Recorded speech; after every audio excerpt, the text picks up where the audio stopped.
So our next topic is soil formation.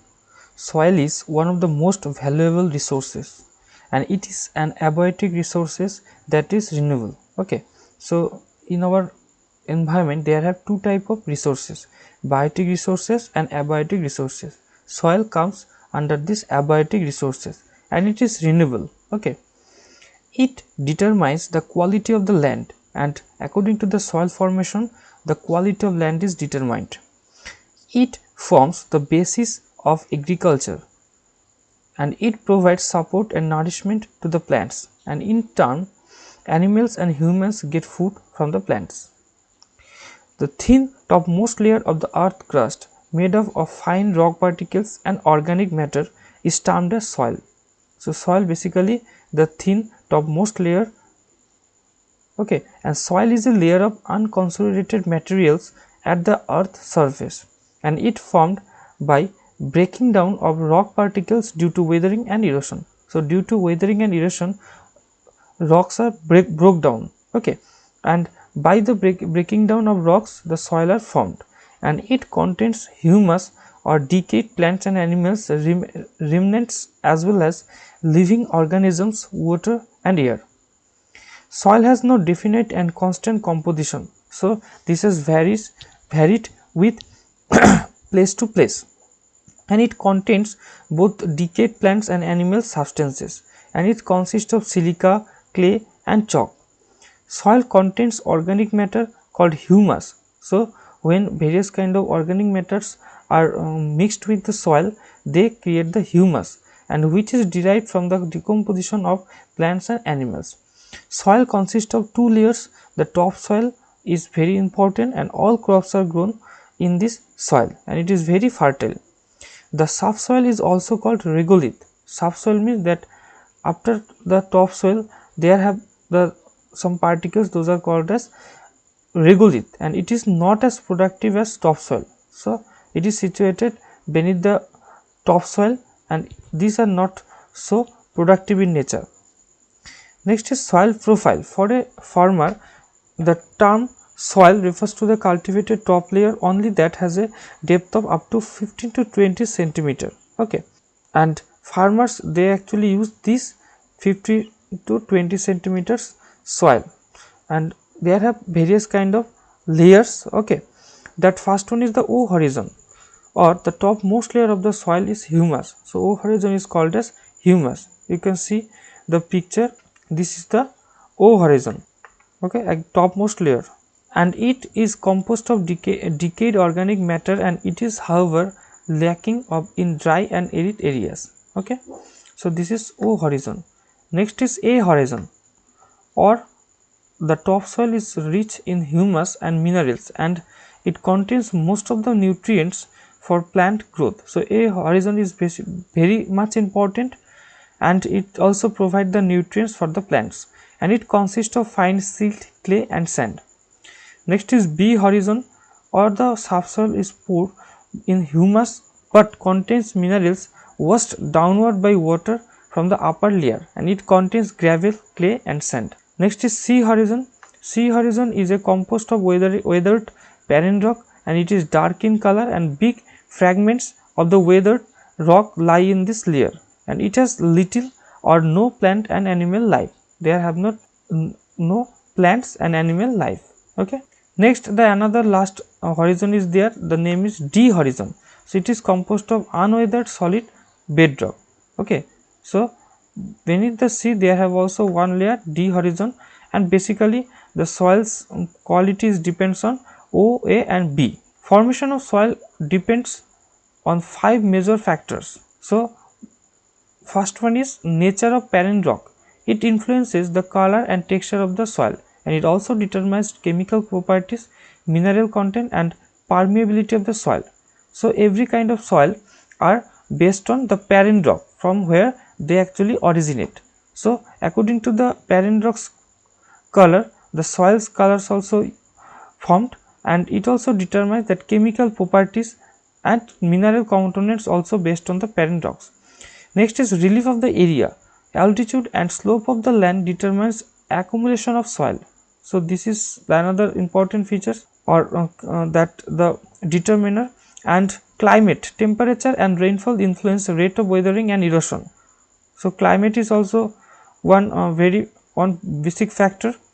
And vegetation, that it determines the quantity of humus and microorganism in the soil. So if any place, if there have the high amount of vegetation, then there the humus will grow properly in the soil, and it includes flora, fauna and microorganism found in the soil.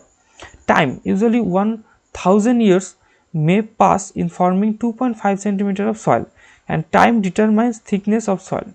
So that for the soil formation it took lots of time, that 1000 year is needed for forming 2.5 centimeter soil layer. The quality of soil determines the cultivation of land for crop production. Areas with rich, thick, fertile soil give good agriculture production. Such soil are found in river valleys. Basically, the river valleys soil's quality is very good for the agricultural activity, and the soil type is mostly alluvium, and it is very rich in nutrients because it is renewed every year during the annual floods. And this river valley soil is very fertile. Why? Because every year in the time of floods that they added some new alluvial.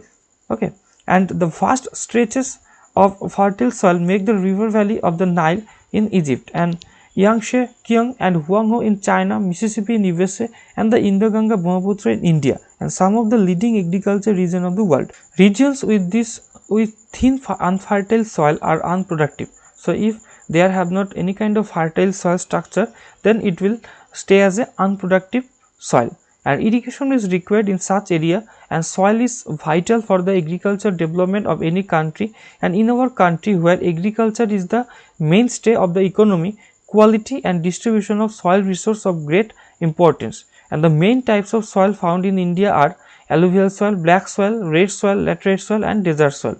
These are the classification of soil. Now next topic is soil conservation. So soil conservation is an effort made by man to prevent soil erosion, to retain the fertility of the soil. So by the help of soil conservation, we need to retain the fertility of the soil. Soil is our most precious resource, and it is important for our national economy as productive soil, and it ensures prosperity in agriculture, industrial development and general economic development. Hence, several measures have been adopted to prevent soil erosion, and these include the following: that we need to take some preventive measures for the soil erosion, for the conserve or for the prevent of soil erosion. And afforestation, the best way to prevent soil erosion is to increase area under forest, and indiscriminate felling of trees must stop. So we need to if we want to conserve the soil, and if we want to prevent the soil erosion, then we need to use the afforestation technique, that means plants the trees. To check overgrazing, overgrazing is the forest and grasslands by animals, especially by goats and sheep, should be checked, and separate grazing grounds should be provided. So what happened, that when that sheep and any kind of goats, they actually grazing in the field, they actually finished or destroyed all kinds of these grasses. Okay, and that's what the soil's erosion is actually, amount of soil erosion is increased. And constructing dams and barrages, much of the soil erosion by floods can be checked by constructing dams and barrages over such river, and these check the speed of water and thereby save soil from erosion. So we need to construct the dam and barrage where the amount of soil erosion is high. Okay, we need to prevent the soil erosion by the help of dams and barrage. Next is improved techniques of agriculture. So contour method of plowing checks soil erosion. So we need to use the plowing method for checking the soil erosion. Next is terraced farming also checked erosion, as it control the direct flow of water down the slope. So we can conserve the soil by the activity of terraced farming. And crop rotation improves fertility of the soil. We need to habituate with crop rotation, and planting of cover crops checks soil erosion, as plant roots hold the soil together. So planting of cover crops, we need to grow the planting of cover crops, those are actually prevent the soil erosion. Okay, so these kinds of practice we need to start, and shifting or zooming or slash and burn type of agriculture should be banned. And the shifting cultivation or slash and burn technique, this is very harmful for the soil, and by these techniques actually what happened, that soil erosion is occurred too much. So we need to ban these kinds of activities.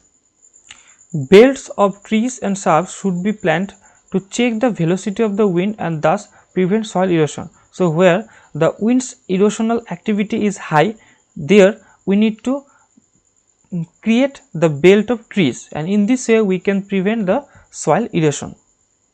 Next is weathering. Our Earth's crust is undergoing constant change as a result of various processes, internal and external, operating on it. So day by day what our climatic condition or weathering condition is changing, and while internal processes like tectonic movement lead to the formation of various landforms, external forces both constructive and destructive like denudation and deposition bring about the great diversity of present day landforms. So that due to internal and external some activities, that our lands construction is actually differ from one place to another. Difference between weathering and denudation. So what is the meaning of weathering?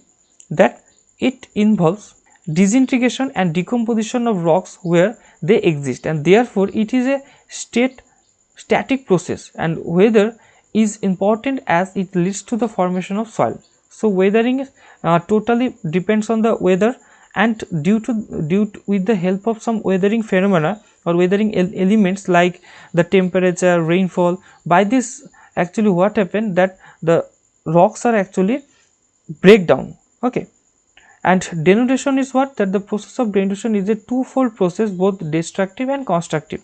So this is totally destructive in nature, weathering, and this is destructive both and constructive, and it destructive as it wears and tears away the rock and then transports the weathered material. Okay, so in weathering there have not any kind of transportation process, but there have a transportation process, that after the breakdown the rocks or broken rocks, they are actually transported from one place to another place, and it is constructive as it deposits the weathered material, and that's what it is called as constructive also. And hence denudation is a dynamic process that includes the disintegration and decomposition of rocks and transporting the eroded material and depositing it at some other place.